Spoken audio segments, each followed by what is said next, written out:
अस्सलाम वालेकुम, welcome to my channel. आप देख रहे हैं तरीका जिंदगी। सफाई, खाना और मेहमानों की खातिरदारी। आज घर में मेहमान आने वाले हैं तो बस सुबह से ही घर की सफाई और तैयारी शुरू कर दी है। सबसे पहले पूरे घर को थोड़ा सा नीट एंड क्लीन किया, जो चीजें अपनी जगह पर नहीं थी उन्हें ऑर्गेनाइज किया और फिर किचन की तरफ आ गई, क्योंकि मेहमान आ रहे हों तो सबसे अहम चीज तो खाना ही होता है। मैंने सबसे पहले सारी प्रिपरेशन की, सब्जियां काटी, मसाले रेडी किए और फिर खाना बनाना शुरू कर दिया। किचन में काम करते करते काफी वक्त गुजर गया, लेकिन अल्हम्दुलिल्लाह खाना भी टाइम पर रेडी हो गया।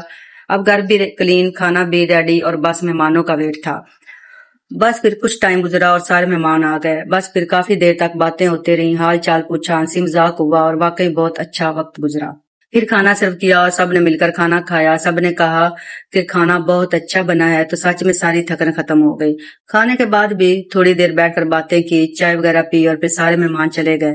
सच पूछे तो वक्त का पता ही नहीं चला कि ये वक्त सारा कैसे गुजर गया। उन्हें सी ऑफ किया, वापस आकर दोबारा थोड़ी क्लीनिंग की। सच कहूं तो मेहमानों के आने से काम थोड़ा बढ़ जरूर जाता है, लेकिन जब अपने लोग घर आए और सब मिल बैठे हैं तो वो वक्त वाकई बहुत अच्छा और स्पेशल लगता है। और बस आज का दिन भी इसी तरह सफाई, खाना, मेहमानों की खातिरदारी और ढेरों बातों में गुजर गया। अगर ये वीडियो आपको पसंद आए तो लाइक करें, शेयर करें, फॉलो करें और मेरे चैनल को सब्सक्राइब करें। अपनी दुआ में याद रखना। अल्लाह हाफिज।